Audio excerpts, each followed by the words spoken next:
Lord Seventh is a priest novel. This is an audiobook made by fans for other fans. Disclaimer. The main couple of the story is made up of two men. If you don't like it, don't listen. Thank you. Remember, subscribe and click the bell to stay updated on all the new releases. Enjoy. Chapter 66. Old Matters, Old Relations. Helian Yi's heart suddenly beat irregularly. If that man actually was his blood brother, what would happen? If a burst of footsteps was heard. He quickly returned to his senses, rapidly stuffed the scroll and box back into the hidden compartment, then stood up, acting like nothing was wrong as he lowered his head and adjusted his sleeves. The one entering happened to be young eunuch Wang Wu, who whispered, "Your Highness, Sir Lu of the Ministry of Revenue has come." Only then did he remember that he had called Lu Shen over to discuss business, so he composed himself. "I know." He thus turned and left with slightly hurried steps, like he was itching to get away from Helian Pei's bedroom. Wang Wu affirmed obediently, standing to the side like a person made of wood. There were altogether two useful people at Helian Pei's side. One was Eunuch Shi, and one was Wang Wu. The former was capable of handling affairs and had followed him for a long time now, nearly being considered his right-hand man. The latter was different. He stood next to him, not speaking nor moving, and did not try to make himself likable. Total inattention could make one overlook the giant living man that he was. He didn't bootlick, absolutely never said anything that shouldn't be said, and did what he was called to do. Back in the day, Eunuch Shi had looked upon his rare dutifulness and had the mind to promote him. For servants in the palace, many were clever, and many were talented, but not many were dutiful. Coming and going every day, he saw all of the most respectable people, the most priceless things, and the most heart-pumping power. There were those gentlemen that read sacred texts intensively in a place such as this, yet how many of them could still clear-headedly remember how to advance and retreat? For that reason, Eunuch Shi felt that Wang Wu was gifted. At this moment in the big, lonely hall, there was only one muddle-headed old emperor that was sleeping like a dead pig. The imperial guards were all at the doorway, having just been sent out by Helian Yi. After about an incense stick's amount of time, the eyelids of Wang Wu, who was standing there like he wasn't alive, lifted, and his eyes turned about once, gaze ultimately landing on the spot Helian Yi had just been standing at. Under his panic, Helian Yi hadn't taken good care of that secret compartment. A crack exposed on the outside just so happened to fall into Wang Wu's sights. He stared at the small slit, mute for a long while, not even blinking. In the end, he cautiously surveyed the ordained son of heaven on the dragon's bed. Soon after, he slowly stooped over, his finger feeling about until it got to where the gap was to poke about inside. Then, after a bit more feeling about, he found the mechanism, gently twisted it, and opened the hidden panel. That improperly placed scroll fell out. He swiftly seized it, ultimately disallowing it from landing on the ground, and couldn't help but lightly exhale. Maintaining his stooping posture, he looked at Helian Pei, following which he swiftly opened the scroll to take a look. He paused, brows creased slightly, then scrolled it back up, put it away, and closed the panel up snugly. Afterwards, he just stood there like a motionless mannequin, as if nothing had just happened. Ever since business dealings started between Wu Shi and Zhou Zishu, the former had gotten rather busy with some things. Yet, in these days living at the Prince estate, he had gotten quite a bit of the desire to have fun and forget his job, and Nuaher eventually couldn't help but drop by to come look for him. Whatever was happening on the outside, Jing Qi naturally wouldn't discuss it whenever he returned. So long as the man didn't leave home, he would read books and paint as ever, occasionally practicing a couple of martial arts moves in the courtyard when the mood arose.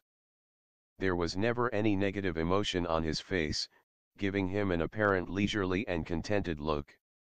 Of course, considering he was missing his important schedule of going out and loitering around, his life seemed to be more relaxed than it had been before. This lord had always felt that, in the event that there was collapse on the outside and he had to come shoulder it by himself, he would shed a layer of skin, and not even be able to bring that dead flesh back home. Home was the place where he used to hear Ping An chatter on as he did his daily chores, and now where he additionally kept Wu Shi and the Sable, two toxins of different sizes. There was only one prince in this estate. Other people's obligations were to eat, drink, have fun, and care for money and family. It wasn't their duty to listen to those vexing outer matters. Yet, even if he said he didn't, it wasn't like Wu Shi didn't know of them. He was someone who had experienced the war between the Great Qing and Nanjiang when he was young, after all. In secret, he had an expert he had brought with him from Nanjiang to see off Jing Qi to and from court on the sly, never showing himself. He followed after him from the time he left in the morning to when he returned to being in front of Wu Shi's eyes in the estate. Satisfied, he believed that the man was now entirely in his line of sight. Even if there was a sky-high flood outside, as long as the Great Qing wasn't fighting with Nanjiang, he had no feeling of crisis whatsoever. When it was afternoon, Wu Shi was in the middle of coaching Jing Qi in martial arts.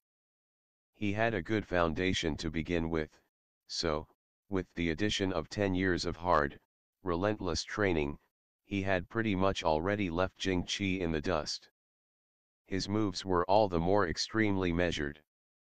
The two had no weapons, merely exchanging blows with bare hands.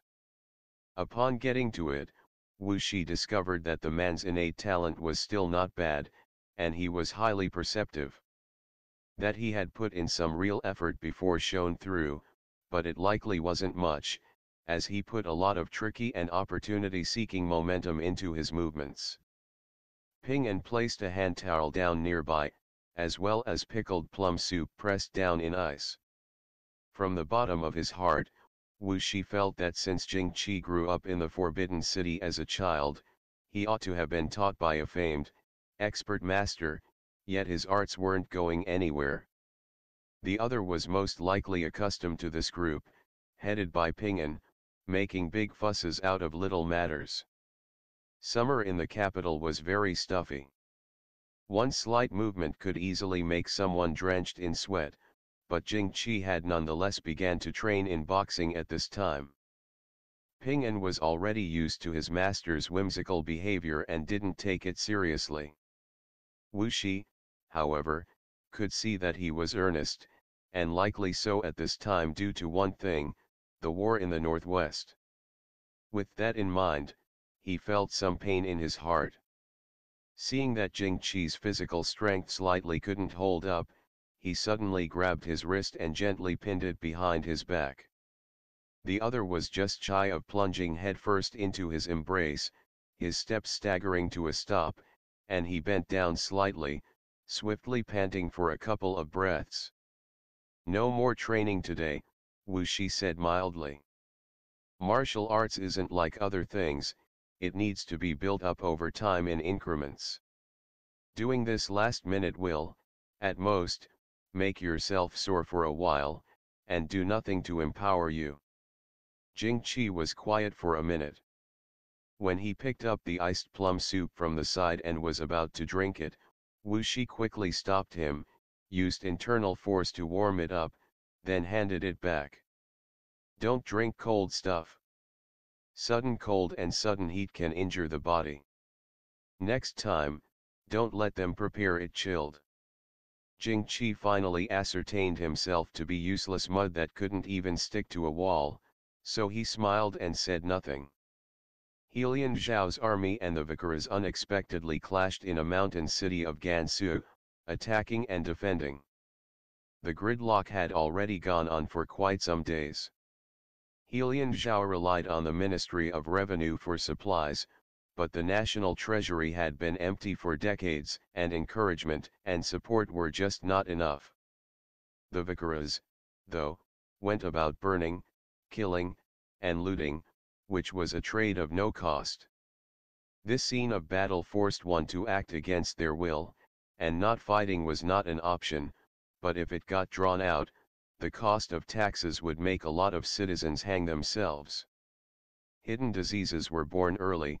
Taking advantage of this juncture, everything exploded out at the same time, and the successively flooding south already had a calamity of rioting mobs. When Helian Yi dissolved a string of officials that had milked the people's wealth dry and hurriedly seized their properties to put the money into the treasury, it was still ultimately only a cup of water for burning firewood. The wave of revolting citizens did not pacify before it was raised again, and the Guang troops didn't have the slightest bit of mobilization, despite everything. Helian Yi was also overwrought, feeling like he was tearing down the east wall to fix the west wall, but even after half a repair, the country was still leaking air all over the place. Wu Shi personally picked up the hand towel and wiped his sweat off for him.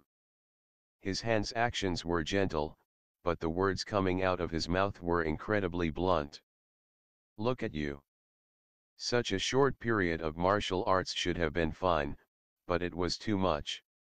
You didn't lay a good foundation when you should have worked hard at it as a child, so no matter how much you want to make up for it now, it'll be nothing but an empty fantasy framework, and won't make you proficient. The soup in Jing Qi's mouth got stuck in his throat, nearly making him choke to death on the scene.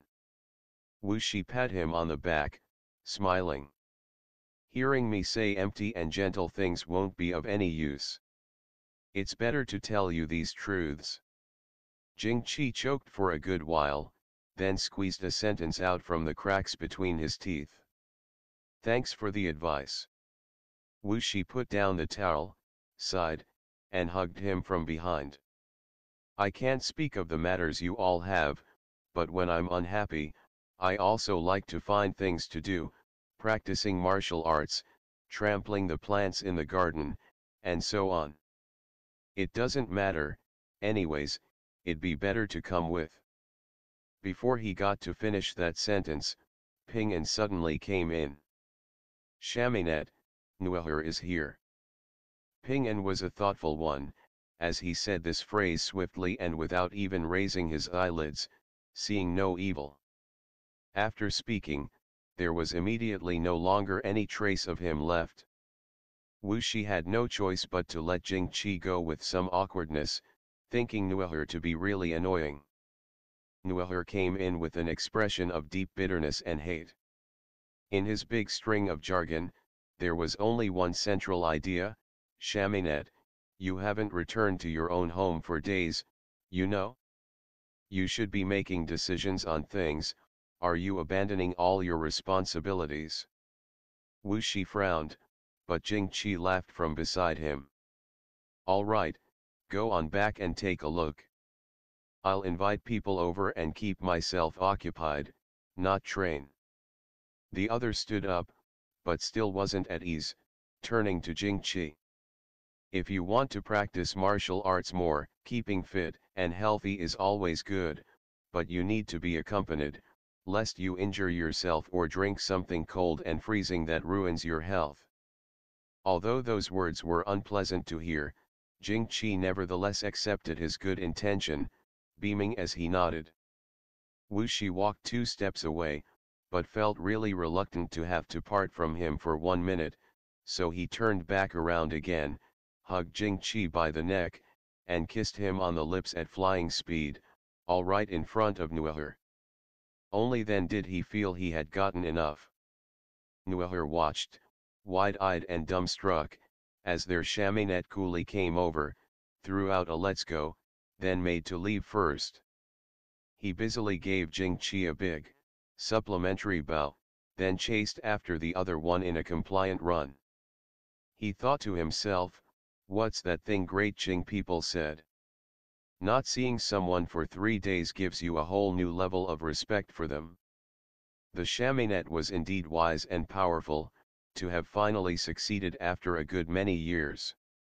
Jing-Chi restrained his grin, bowed his head to look at the lines of his palm for a while, then drank all the warm, not very refreshing soup down, after which he ordered, "Ping-An, I'm changing clothes. Get someone to prepare a carriage, I want to go out on a trip." Ping-An affirmed, passing the order down. Jing-Chi tidied himself up, switched into an inconspicuous Changbao, and got onto the carriage with a scroll from the study carried in his arms. Once it came to a small restaurant with a worn-out door sill, air leaking in all over, and a desolate front yard, he came out from the carriage, went to a private room on the second floor, then lightly knocked on it thrice. The door opened in response. The dark-clothed person inside gave him a quick glance, then promptly let him in, shutting the door behind him. This so-called private room was actually no more than an extremely creaky, shabby door, with windows that could only be half shut, and no soundproofing. The dark-clothed person was precisely Wang Wu of the palace. He had been loyally doing his role for many years and possessed his own connections, allowing him to soundlessly drift out of the place. Neither of them had words. Jing-Chi got straight to the main point, silently unfurling the scroll. The painting had been made by the senior prince himself, and his personal seal covered the signature spot, the words "Year of the Monkey of Armor, the 7th of March, a gift for my beloved wife" written on it. He peered up at Wang Wu, looking very solemn. Wang Wu carefully viewed the painting for a short moment, then slowly nodded. No mood could be deciphered from Jing-Chi's expression, and he looked neither happy nor angry, eyes flashing. He lowered his head, unhurriedly put the scroll away, then fished out a pouch from his sleeve. Stuffing it into Wang Wu's hand, he gave him a profound look, and clasped his hands in thanks to him. Wang Wu was a servant, so he of course didn't dare to accept such a huge gesture, hurriedly sidestepping it. Jing-Chi just waved his hand, telling him to go back to the palace on his own, then sat down himself, calling for a pot of wine and minor dishes.